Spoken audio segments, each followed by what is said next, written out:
My name is Ibrahim Traore.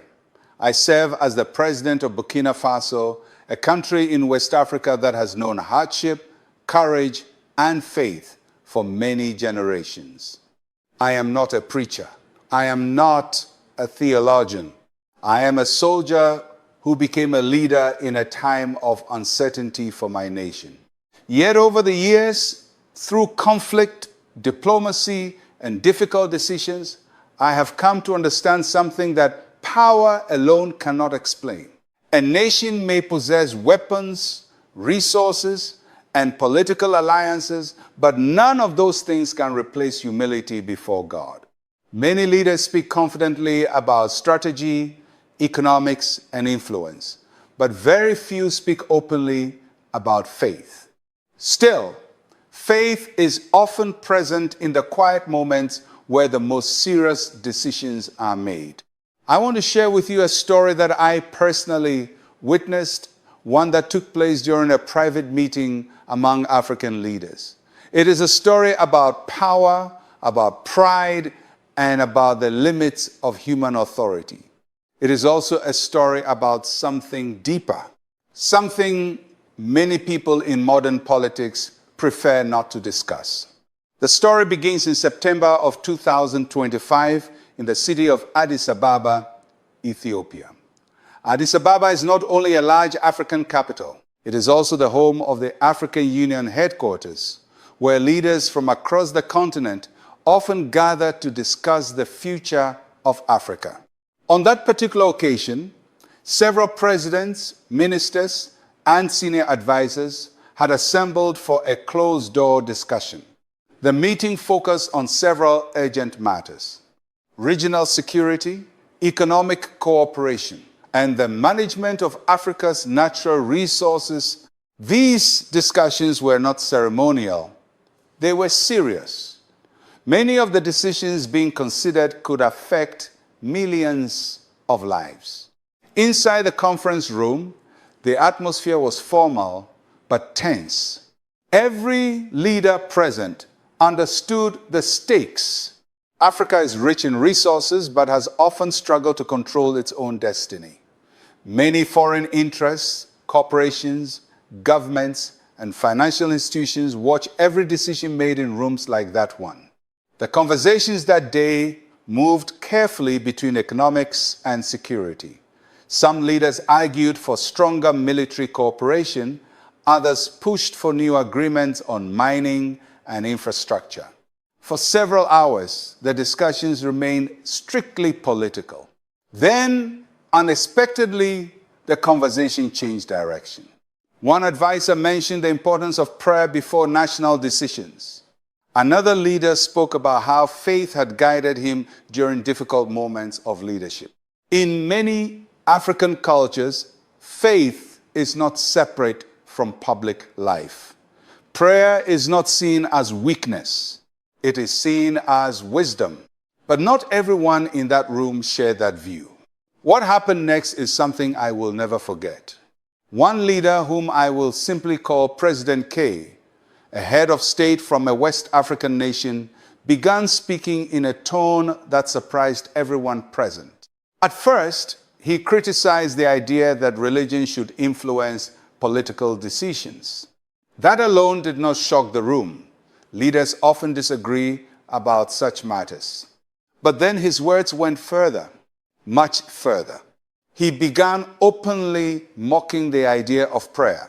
He said politics required strength, not faith. And then he said something about Jesus Christ that caused the entire room to fall silent. At that moment, every conversation stopped. The air in the room changed. Some leaders stared down at the table. Others looked at one another in disbelief. No one laughed. No one encouraged him. What happened in the months that followed would leave a deep impression on my mind, an impression I have never forgotten. Because within a short period of time, events began unfolding around that leader. Events so sudden and so severe that many people across the region started quietly remembering what had been said in that room in Addis Ababa. I am not here to judge that man. Only God judges the heart.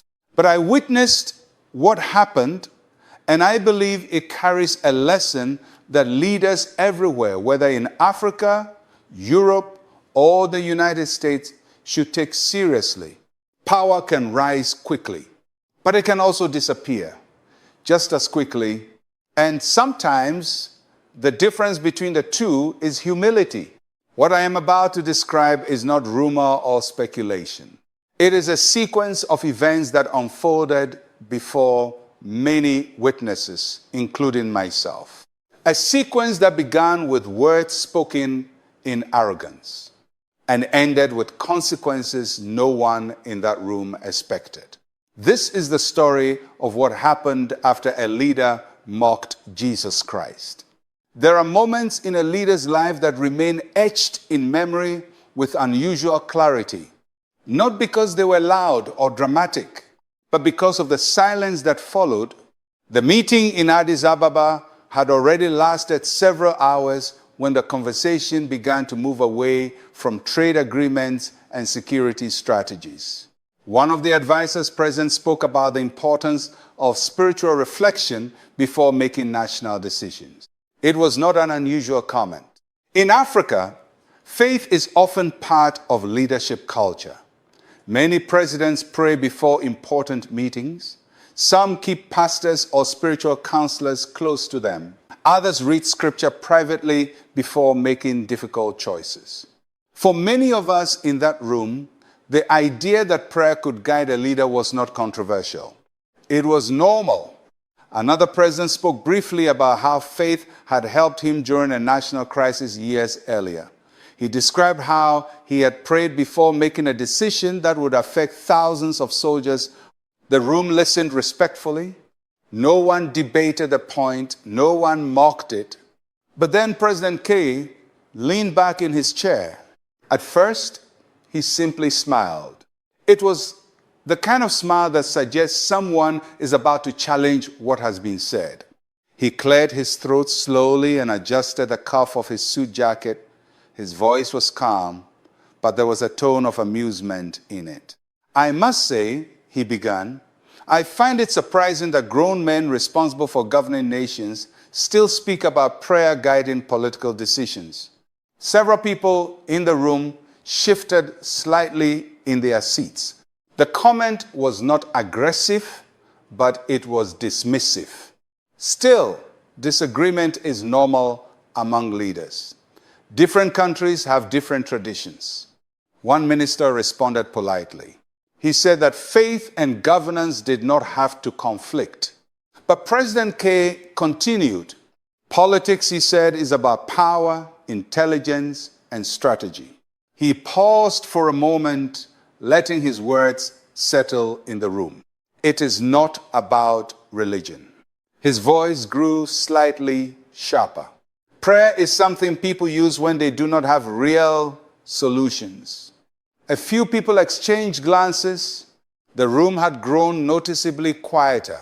No one interrupted him. Then came the sentence that changed the atmosphere entirely. President K leaned forward slightly and said something that I still remember word for word. People who believe in Jesus, he said, are simply searching for an imaginary power.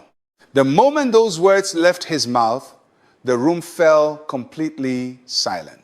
Not the kind of silence that occurs when people are thinking. This was a different kind of silence. It was the silence of shock. Several leaders lowered their eyes toward the table in front of them. Others sat very still, as if unsure how to respond. One of the advisors slowly closed a notebook he had been writing in. No one laughed, not a single person. Even those who were not particularly religious seemed uncomfortable with what had just been said. In Africa, faith is deeply woven into society.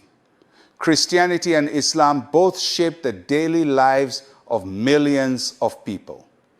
Even leaders who are not openly devout usually speak carefully about matters of belief To mock faith so directly, especially the figure of Jesus Christ in a room filled with leaders from many nations, was unusual, very unusual. President K appeared unaware of the weight his words carried, or perhaps he simply did not care. He leaned back again and folded his arms as if satisfied with what he had said. For several seconds, no one spoke. I remember looking around the table. Some faces showed discomfort. Others showed quiet disapproval. But there was something else as well, a sense that a line had been crossed. In diplomacy, words matter. Leaders are trained to measure their language carefully. Even during heated disagreements, respect is usually maintained. Yet what had just happened was different. This was not political debate.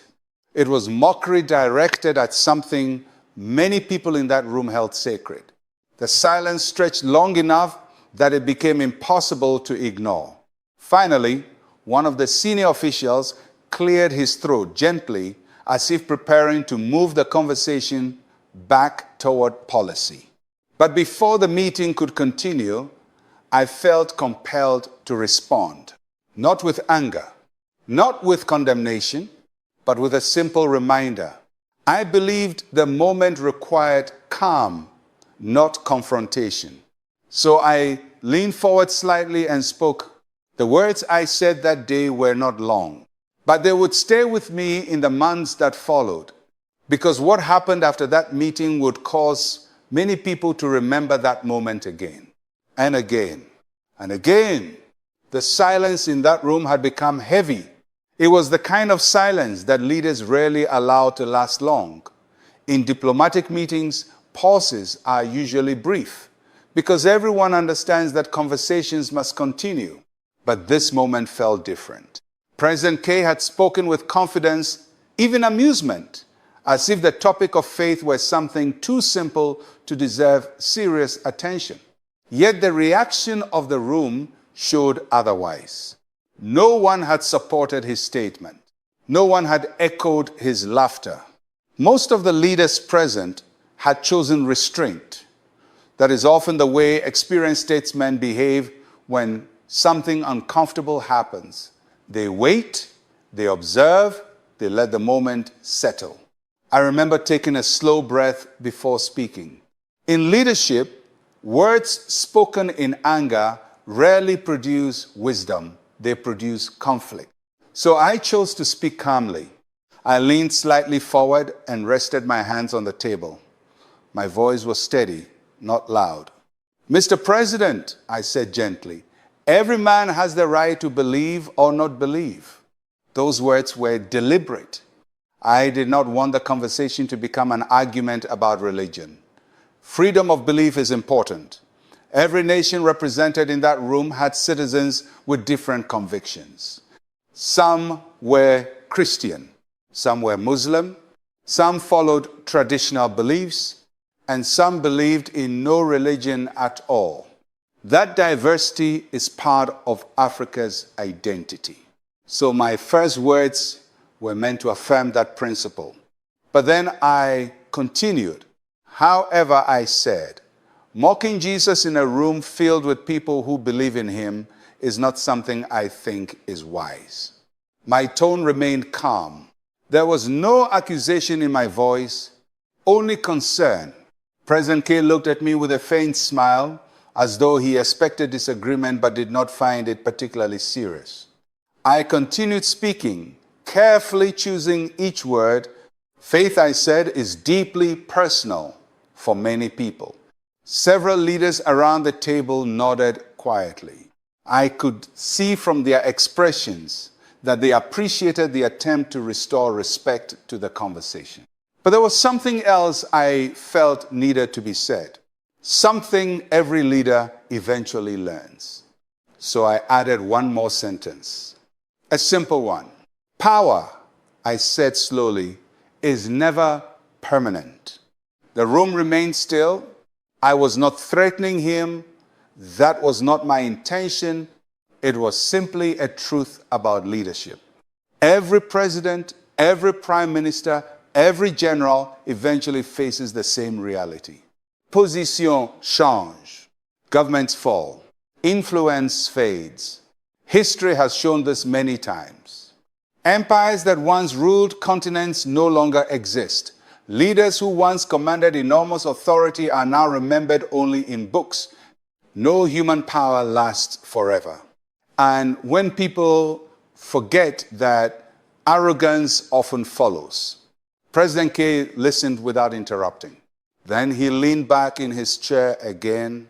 The same smile returned to his face. It was not an angry smile. It was something closer to amusement. "Well," he said lightly, "I appreciate your concern." His voice carried a tone that suggested he did not take the warning seriously. Then he waved his hand gently, as if dismissing the subject. "Let us return to the real issues," he said. The conversation moved back toward economics and security agreements. The meeting continued for several more hours. By the end of the day, documents had been discussed, strategies debated, and several proposals reviewed. But for me, the earlier moment lingered quietly in my mind.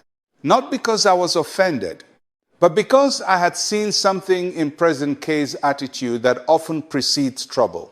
Confidence is valuable in leadership. Arrogance is dangerous. And sometimes the line between the two is very thin. When the meeting finally ended and the leaders began leaving the conference room, the atmosphere had returned to its usual diplomatic calm. Some shook hands. Others spoke briefly with their advisors. No one mentioned the earlier conversation again, at least not openly. But in the quiet conversations that followed outside the meeting hall, I noticed something interesting. Several people remembered what had been said. They did not speak loudly about it, but they remembered. At the time, none of us knew how quickly events would begin to unfold. None of us knew that within just a few weeks, the first signs of trouble would appear around President K's government. Trouble that would grow month after month. Looking back now, that meeting in Addis Ababa feels like the beginning of a chain of events. Not something anyone planned, not something anyone predicted, but something that unfolded with surprising speed. The first sign came only a few weeks later. A political crisis that caught his entire government off guard. And when I heard the news, I could not help remembering the moment in that room. The smile, the dismissal, and the warning that had been quietly ignored. When leaders leave an international meeting, they often return immediately to the daily pressures of governing. Security briefings, economic negotiations, domestic political debates. The meeting in Addis Ababa was no different. Within hours of leaving the conference hall, each of us returned to our own responsibilities. At the time, I did not think much more about the conversation that had taken place. Not because it was unimportant, but because leadership rarely allows the luxury of dwelling on a single moment. There are always new problems waiting. However, only a few weeks later, news began to circulate across the region. At first, it seemed like an ordinary political disagreement, the kind that happens in every government. But as the reports continued to emerge, it became clear that something more serious was unfolding in President K's country. The date was the 5th day of October, 2025. That morning, several African political analysts began discussing an unexpected development inside his national parliament. A vote had taken place regarding a major natural resource agreement. The deal was enormous. According to reports circulating among regional media, the contract involved more than $2 billion in mining and extraction rights. For any developing nation, an agreement of that size is significant. Such contracts often determine economic partnerships for decades. President K's administration had strongly supported the deal. His government had presented it as a major step toward economic growth. But something unexpected happened. Members of his own parliament suddenly turned against the agreement. The vote rejecting the deal passed with surprising speed. Political observers described the situation as chaotic. The government had clearly expected the agreement to pass. Instead, the decision collapsed in front of the entire country. Within hours, opposition parties began criticizing the administration's leadership. Some accused the government of failing to consult parliament properly. Others raised questions about transparency. Inside President K's cabinet, tension reportedly began to grow. When political alliances begin to fracture, even strong governments can become unstable. At first, many observers believed the crisis would be temporary. Political disagreements happen everywhere. A failed vote does not always mean the collapse of a government. Yet this situation carried unusual consequences. The economic impact alone was significant. International investors had been watching the agreement closely. When the deal collapsed, uncertainty quickly spread through financial circles. Several foreign partners paused negotiations on related projects. Markets reacted cautiously. Within days, the political atmosphere in President K's capital had become noticeably tense. News broadcasts debated whether the administration had miscalculated its support inside Parliament. Editorial writers began asking uncomfortable questions. How could a government lose control of such an important vote? Why had lawmakers from the ruling coalition suddenly opposed the deal? And most importantly, what would happen next? These questions filled television programs and newspapers throughout the region. I remember hearing about the situation during a briefing with my own advisors. One of them mentioned the news casually while summarizing political developments across West Africa. At first, it seemed like routine information, but as the details became clearer, I felt a quiet sense of reflection, because the timing was unusual. Only 3 weeks earlier, President K had been sitting confidently in that conference room in Addis Ababa, speaking with certainty, mocking the idea that faith had any place in leadership. Now, his government was facing its first major political crisis in months. Of course, politics is complicated. Many factors can cause a parliamentary vote to fail. Personal rivalries, economic disagreements, external pressures. No one can say with certainty that a single moment leads directly to future events. Yet human beings naturally search for meaning in patterns. And across the region, some people quietly remember the conversation that had taken place during the African Union meeting. Not everyone spoke about it openly, but the memory was there. The failed agreement created immediate instability inside President K's administration. Ministers reportedly argued behind closed doors. Advisors scrambled to rebuild political support. Opposition leaders sensed weakness and began preparing stronger challenges. The government tried to regain control of the narrative. Public statements emphasized that negotiations could continue. Officials insisted that the situation remained under control. But observers could see that something had changed. Confidence inside the administration had been shaken. For President K, the crisis was frustrating. He had built much of his reputation on decisive leadership. Now, suddenly, his authority was being questioned inside his own political system. And the problems were only beginning. Because only a few weeks after the parliamentary crisis, another unexpected development would emerge. This time, the problem was not political. It was personal.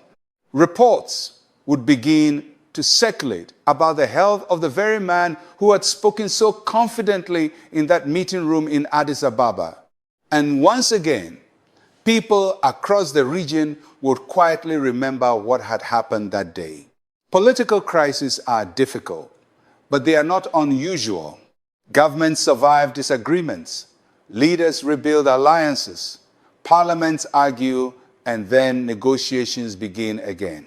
But what happened next in President K's life was something no political strategy could easily manage. It began quietly with a few small reports circulating among regional journalists. The timing was late October of 2025, only a few weeks after the failed resource agreement that had shaken his government. At first, the news sounded routine. President K had postponed a scheduled international visit. Such changes happen often in diplomacy. Travel schedules shift constantly, meetings are delayed, conferences rescheduled. No one thought much about it. But then another announcement followed. He would also miss an important regional summit, and then another one. Within the space of 2 weeks, President K had withdrawn from 3 major international gatherings. That was unusual, very unusual.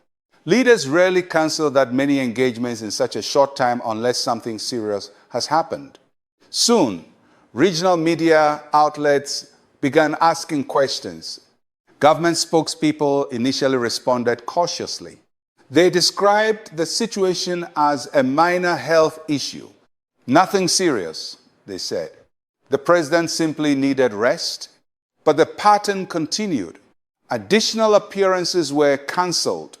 Scheduled speeches were postponed. Foreign delegations visiting the capital were suddenly received by other officials instead.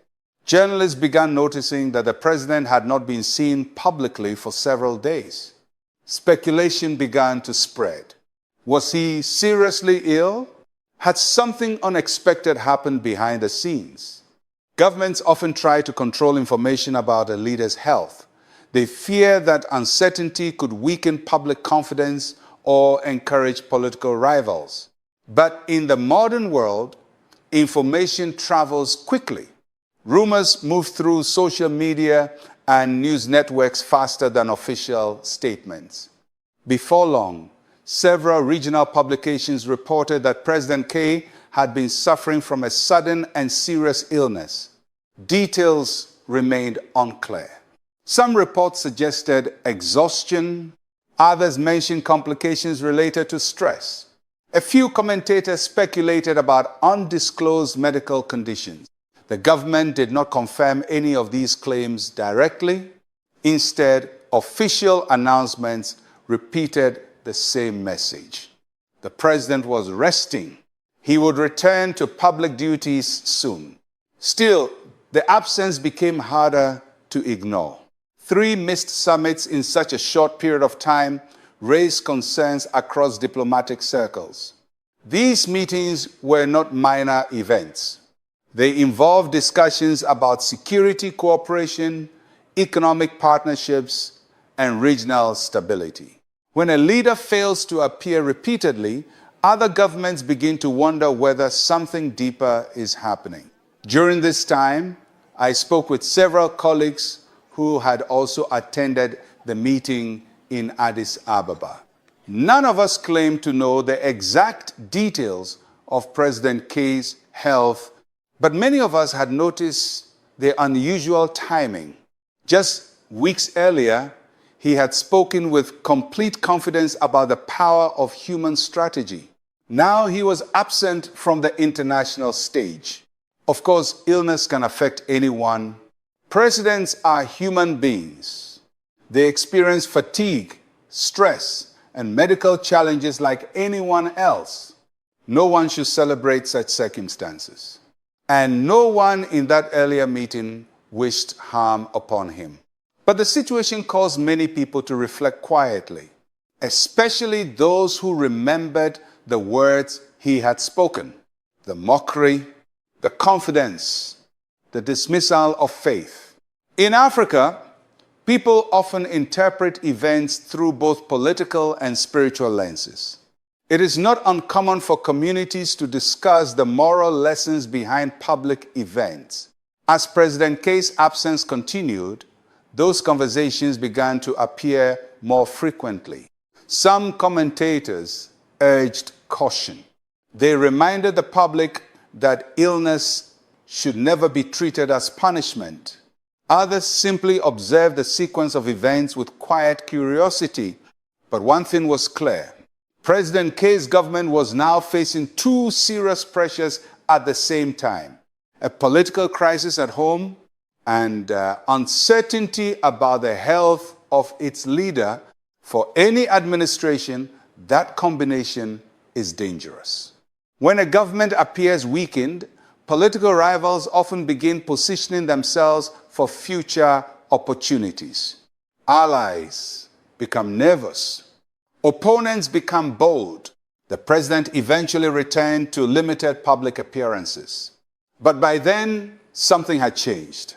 The image of complete control that had once surrounded his leadership had begun to fade, and the difficulties were not finished. Because only a short time later, another shock would strike his administration. This time, the problem would come from inside his own government. Two of his most trusted political allies would make decisions that would shake the foundation of his leadership. And once again, the timing would cause many observers to remember the moment in Addis Ababa. Leadership is rarely a solitary journey. Even the most powerful president depends on trusted allies. Cabinet ministers, military advisors, political partners, these individuals form the structure that supports a government. Without that structure, even the strongest leader can find himself standing alone. By the time November of 2025 arrived, President K's administration was already dealing with significant pressure. The failed resource agreement had created tension in Parliament. Questions about his health had raised uncertainty across the region. But the most damaging development was still to come, because the next crisis will come from inside his own circle. It began with rumors. Political reporters in his capital began noticing unusual activity among members of the cabinet. Several meetings were held behind closed doors. Advisors were seen entering and leaving government buildings late at night. In politics, such signals often indicate disagreement at the highest levels. At first, government spokespeople dismissed the speculation. They insisted that the administration remained unified. But then something happened that could not be hidden. One of President K's most influential cabinet ministers announced his resignation. The announcement came suddenly. The official explanation mentioned personal reasons and the desire to pursue other opportunities. Yet observers quickly noticed that the minister had been one of the president's closest political allies. For years, he had defended government policies in Parliament and represented the administration during difficult negotiations. His departure raised immediate questions. Why would such a loyal figure step down during a moment of political tension? Before those questions could be answered, another announcement followed. Within days, a second senior political ally also resigned. This was not an ordinary cabinet reshuffle. These two individuals had played central roles in maintaining the president's coalition. They had helped negotiate agreements, manage political disputes, and maintain communication with key partners. Without them, the administration suddenly appeared far less stable. International observers began paying closer attention. Diplomatic analysts described the situation as a serious weakening of the government's internal unity. Some speculated that disagreements over economic policy had created divisions inside the leadership team. Others suggested that the earlier parliamentary crisis had caused certain allies to lose confidence. Whatever the reason, the effect was unmistakable.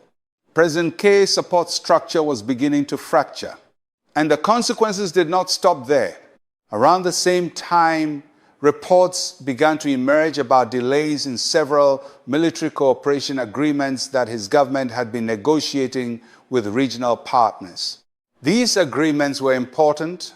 They involved security, coordination, training programs, and equipment partnerships designed to strengthen regional stability. But negotiations slowed unexpectedly. Some foreign partners requested additional reviews. Others postponed scheduled meetings. In diplomacy, hesitation can speak louder than words. When allies begin to pause agreements, it often signals uncertainty about a government's future. Inside President K's country, political commentators started using a phrase that every leader hopes never to hear. They began asking whether the administration was losing control. Opposition leaders seized the opportunity. Public speeches criticized the government's handling of economic policy. Television debates questioned whether the president still had the political strength to lead. Meanwhile, the public watched carefully. Citizens notice when alliances break. They see when ministers resign, they hear the rumors, and they begin to wonder what might happen next. During this period, I received several briefings from regional advisors who monitored political developments across West Africa. Each report carried a similar tone: concern, uncertainty, and growing instability around President K's leadership. Once again, my mind returned briefly to that moment in Addis Ababa, not because I believed that a single conversation could determine a nation's future, but because the sequence of events had become impossible to ignore. First, the political crisis, then the illness, now the collapse of alliances. The pattern was unsettling. For President K, the pressure must have been enormous. A leader can survive criticism from opponents, but when trusted allies begin stepping away, the challenge becomes far more serious. Yet the most damaging event of all had not yet occurred, because only a few weeks later, another development would strike his government with even greater force. This time, the problem would not come from political disagreements or shifting alliances. It would come from something far more dangerous in modern politics: a public scandal. One involving a massive resource contract worth hundreds of millions of dollars. And when that scandal was revealed, the stability of his leadership would face its greatest test yet. By the beginning of December of 2025, President K's administration was already facing serious pressure. The failed parliamentary vote had damaged confidence. His sudden illness had raised uncertainty. The resignation of key allies had weakened the political structure around him. But none of those events would compare to what happened next. Because this time, the crisis would not remain inside government buildings or diplomatic circles. This time, the entire country and much of the region would hear about it. It began with a newspaper article. One investigative journalist published a report examining a large natural resource contract that had been signed several months earlier by companies connected to foreign investors. At first glance, the article looked like a typical economic investigation. But as readers moved through the report, the details became more troubling. The contract in question was enormous. According to the journalist's findings, it involved hundreds of millions of dollars in extraction rights for valuable minerals located in one of the country's most resource-rich regions. The agreement had been approved quietly. Few members of parliament had discussed it publicly, but the investigation suggested that certain terms of the deal were unusually favorable to the private companies involved. Soon after the article was published, other media outlets began reviewing the same documents. Additional reporters joined the investigation. Within days, the story began spreading across television networks and online platforms. Journalists discovered that several intermediary firms connected to the contract had financial links to individuals close to the government. Some of these connections appeared indirect. Others were more difficult to explain. Opposition politicians quickly demanded a full inquiry. Public debates erupted on radio stations and news panels. Citizens began asking the same question. Had corruption influenced the agreement?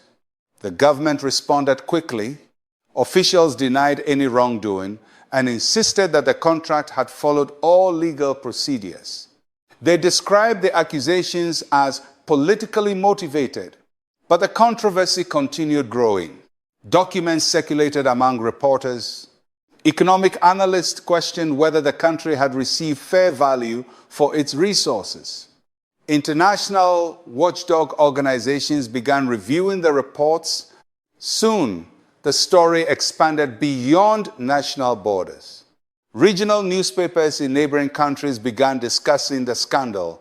Foreign investors who had previously shown interest in economic partnerships suddenly became more cautious. The pressure on President K's administration increased dramatically. In modern politics, public trust is fragile.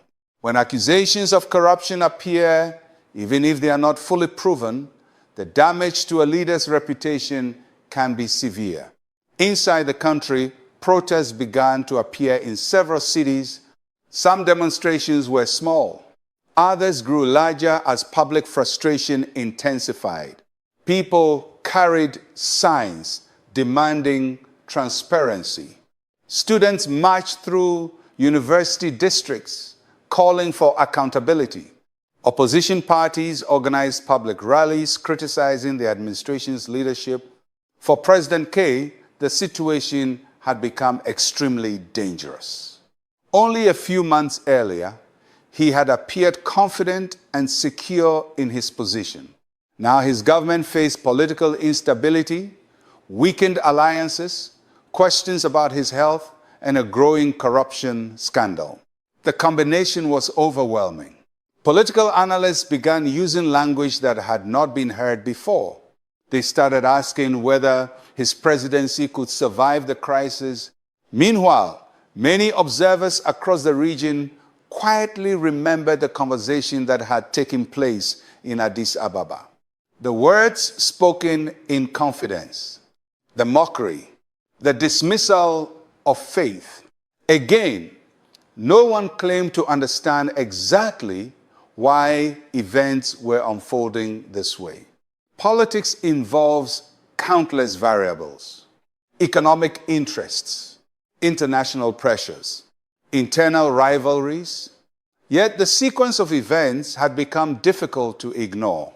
Each new problem seemed to arrive before the previous one had even settled. And by the end of December, the situation inside President K's country had reached a boiling point. Protests grew larger, political pressure intensified, the government struggled to regain control of the narrative. Then, in January of 2026, the final and most dramatic change occurred. The man who had once spoken so confidently about power would suddenly find that power slipping away, faster than almost anyone expected. By the time the new year arrived, the atmosphere surrounding President K's government had changed completely. Only a few months earlier, he had appeared strong and confident. His administration had seemed stable. His voice carried influence across regional meetings. His government spoke boldly about economic plans and political strategy. But now the situation was very different. The political crisis from the failed resource agreement had weakened confidence inside Parliament. His unexpected illness had raised questions about his strength and endurance. The resignation of key allies had shaken the internal structure of his leadership. And The corruption scandal had ignited public anger across the country. Each problem alone might have been manageable, but together they created a storm. And storms in politics often move faster than anyone expects. At the beginning of January of 2026, protests began appearing more frequently in major cities. At first, they were small gatherings. Groups of citizens assembled outside government buildings, holding signs demanding transparency and reform. Some protesters criticized the resource contract that had triggered the scandal. Others simply expressed frustration with the direction of the government. Within days, the demonstrations grew larger.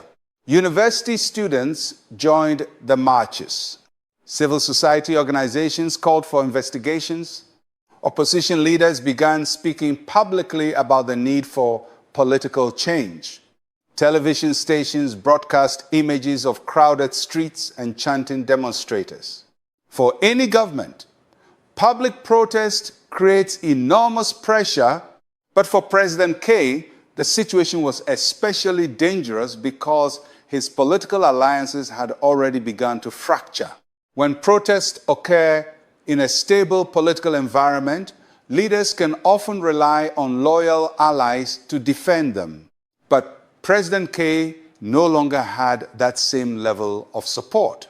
Several members of Parliament from his own coalition began distancing themselves from the administration. Public statements from former allies became cautious. Some even suggested that the government needed new leadership to restore public trust. The pressure increased daily. Foreign diplomats watched the situation carefully. International investors paused negotiations. Regional partners quietly discussed contingency plans. The atmosphere surrounding President K's leadership had shifted from uncertainty to instability.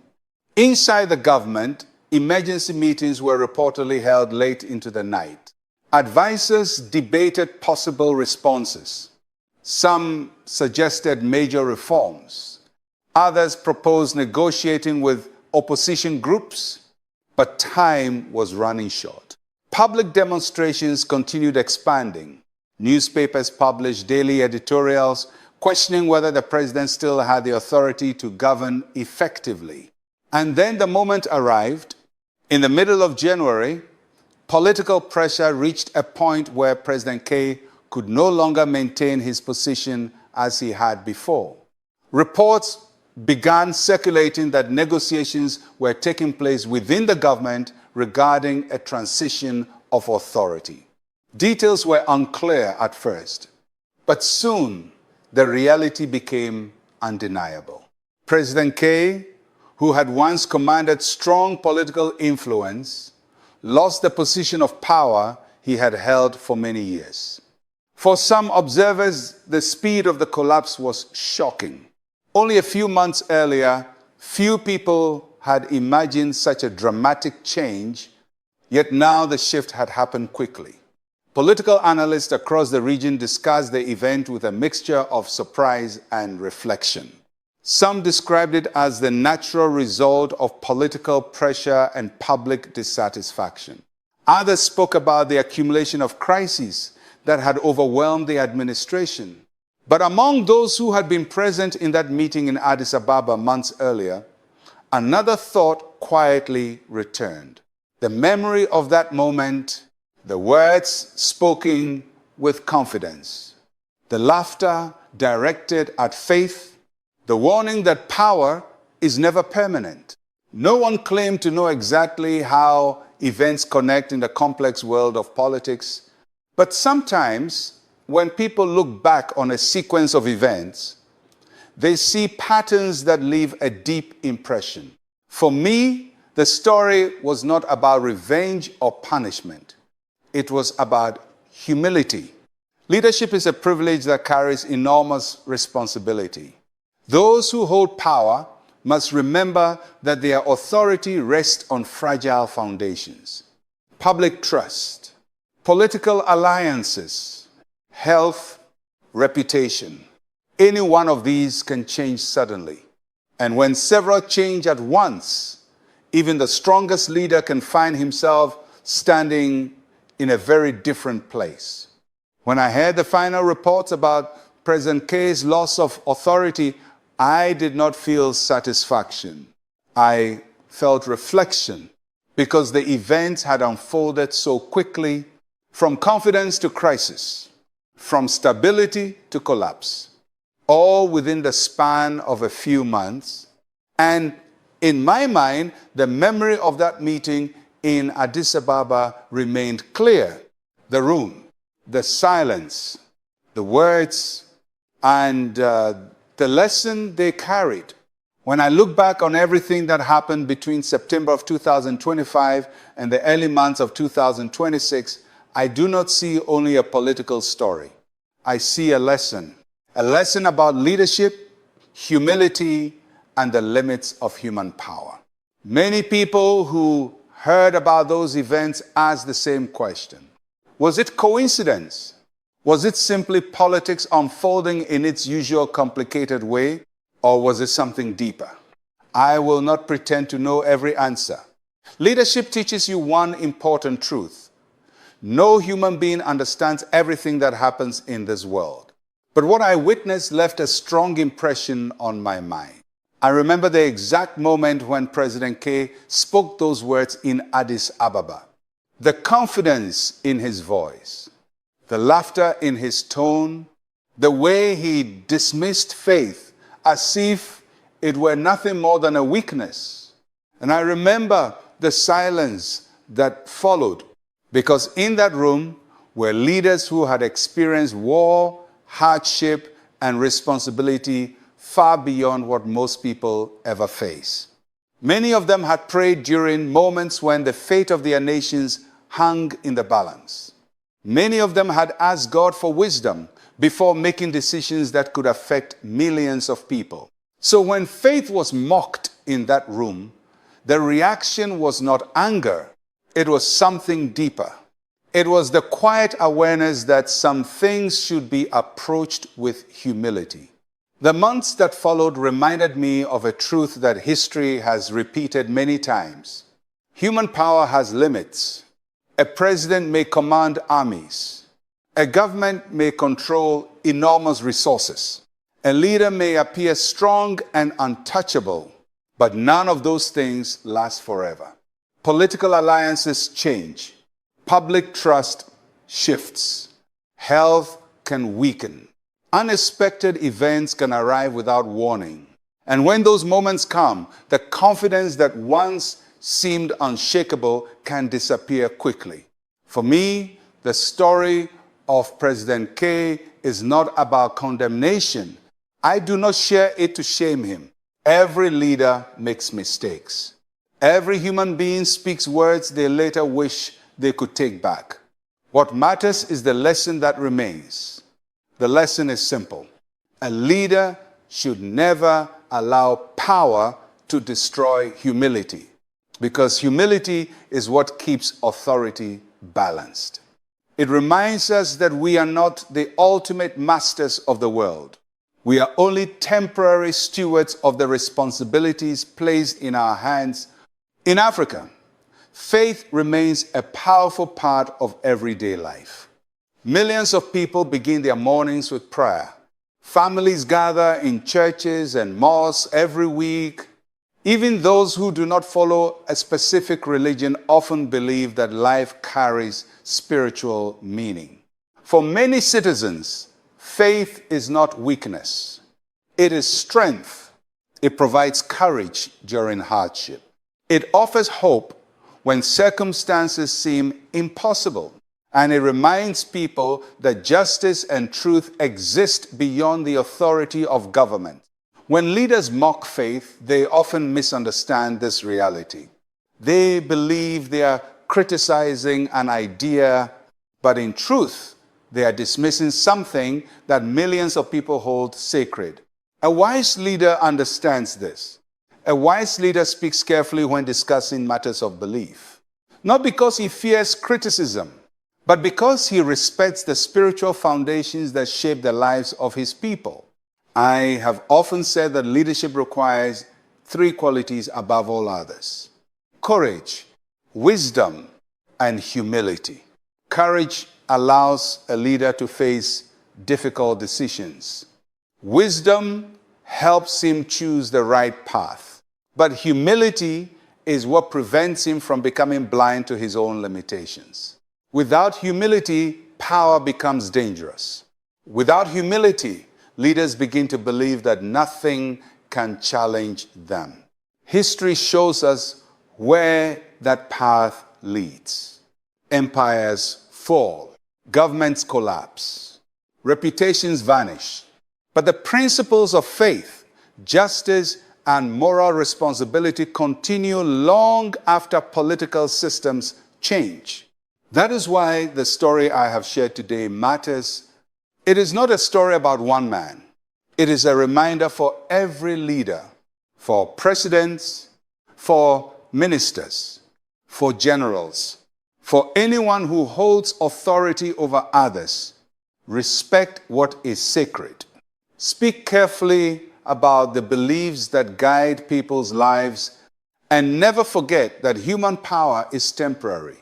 Only God's authority is eternal. Now, before I close this message, I would like to share a final reflection with you. A reflection about hope. Because despite the challenges our world faces, I still believe strongly that a better future is possible. As I come to the end of this testimony, my thoughts turn away from one man's story and toward something greater, toward the future. Because the purpose of remembering difficult events is not to dwell in judgment. It is to learn wisdom that can guide tomorrow. Our world today stands at a complicated moment in history.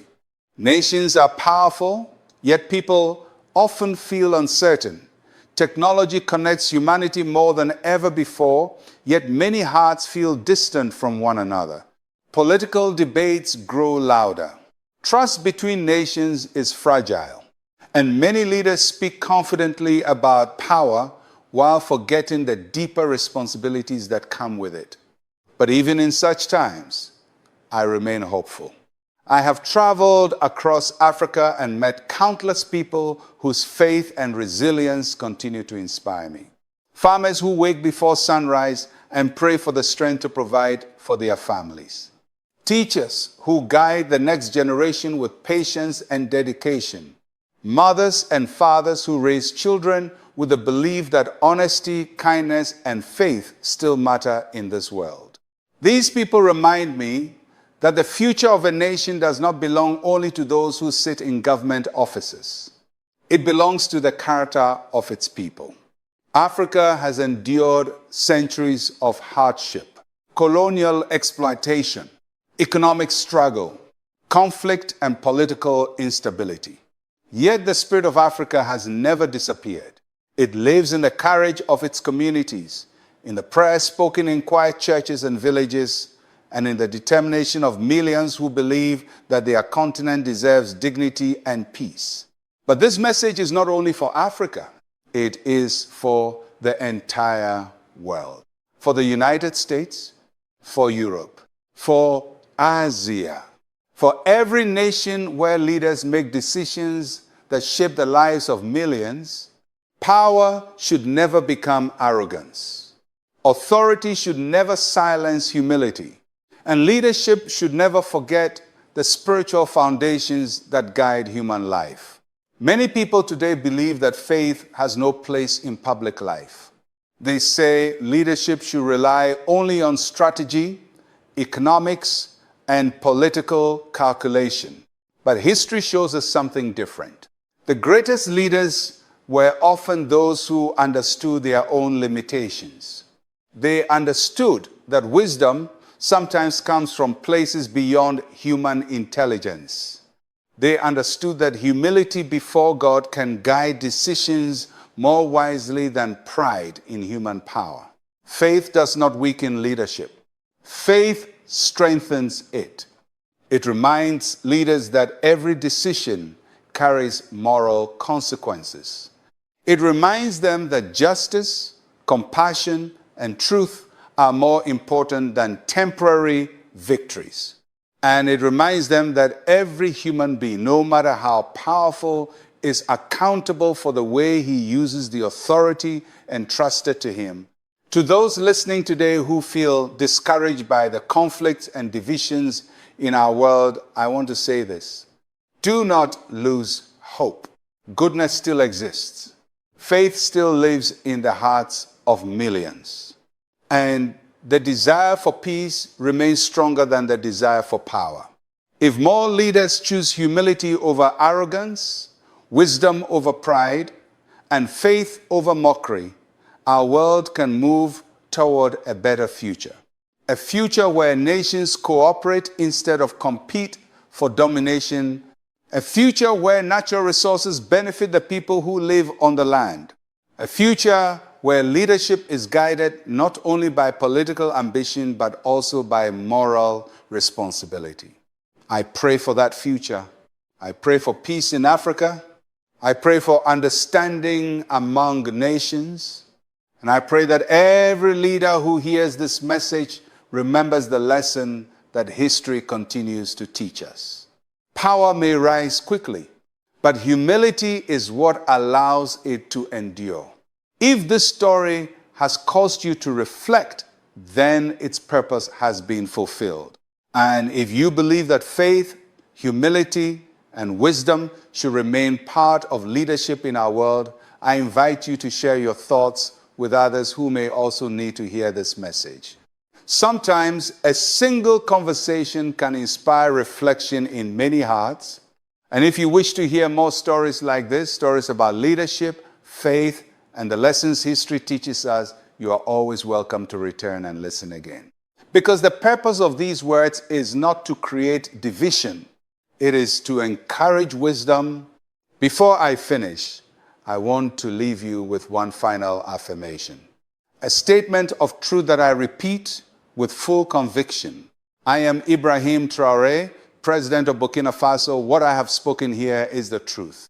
I am Ibrahim Traoré, President of Burkina Faso. What I have spoken here is the truth. I am Ibrahim Traoré, President of Burkina Faso. What I have spoken here is the truth.